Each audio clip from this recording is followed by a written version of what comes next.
ખાણ ખનીજ વિભાગના અધિકારીઓની જાસૂસી કરવાના મામલે બનાસકાંઠા એલસીબી પોલીસે 3 આરોપીઓને ઝડપી લઈ કોર્ટમાં રજૂ કરતા કોર્ટે ત્રણેય આરોપીઓના 3 દિવસના રિમાન્ડ મંજૂર કર્યા છે।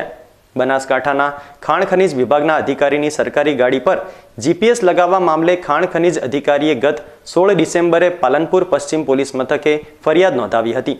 જો કે બાદમાં આ મામલાની તપાસ એલસીબી પોલીસને સોંપાયા બાદ 3 આરોપીઓને ઝડપી લઈ પાલનપુર કોર્ટમાં રજૂ કરાતા કોર્ટે 3 દિવસના રિમાન્ડ મંજૂર કર્યા છે। બનાસકાંઠાના ખાણ ખનીજ અધિકારીની સરકારી ગાડી પર જીપીએસ લગાવવા મામલે ખાણ ખનીજ અધિકારીએ ગત 16 ડિસેમ્બરે પશ્ચિમ પોલીસ મથકે ફરિયાદ નોંધાવી હતી। આ મામલાની તપાસ એલસીબીને સોંપાયા બાદ ત્રણેય આરોપીઓને ઝડપી પાડવામાં આવ્યા હતા, જે ત્રણેયને પાલનપુર કોર્ટમાં રજૂ કરાતા 3 દિવસના રિમાન્ડ મંજૂર કરાયા છે। વોટ્સએપ ગ્રુપ દ્વારા જાસૂસી અને જીપીએસ પ્રકરણમાં અનેક ખુલાસા બહાર આવે તેવી પણ શક્યતાઓ છે। પાલનપુરના ભૂસ્તર શાસ્ત્રીની સરકારી ગાડીમાંથી જીપીએસ મળ્યા બાદ પાલનપુર પશ્ચિમ પોલીસે ઢીલી નીતિ અને ઠોસ કાર્યવાહી ન કરતા સમગ્ર તપાસ પાલનપુર લોકલ ક્રાઇમ બ્રાન્ચને સોંપાઈ હતી। જિલ્લામાં ખાણ માફિયા બેફામ બન્યા છે।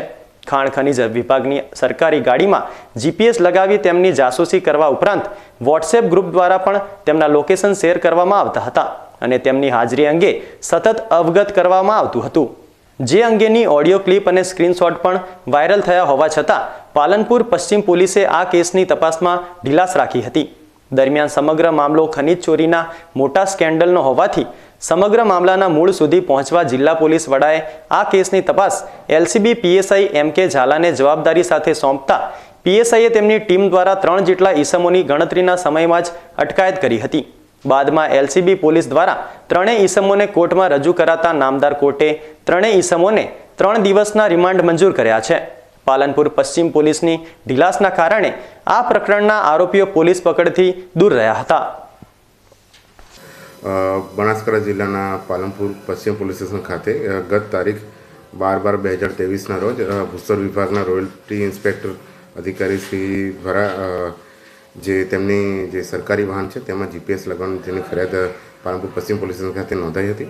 જે ફરિયાદની ગંભીરતાને ધ્યાને લઈને માન્ય રેન્જ વડા સાહેબની સૂચના તથા જિલ્લા પોલીસ વડા શ્રી અક્ષરાજ મકવાણા સાહેબે એલસીબીના તપાસ સોંપી હતી। જે તપાસને અન્વયે એલસીબીની ટીમ દ્વારા ટેકનિકલ અને બીજી રીતે પૂછપરછ કરીને ટોટલ 3 આરોપીની ધરપકડ કરવામાં આવી છે।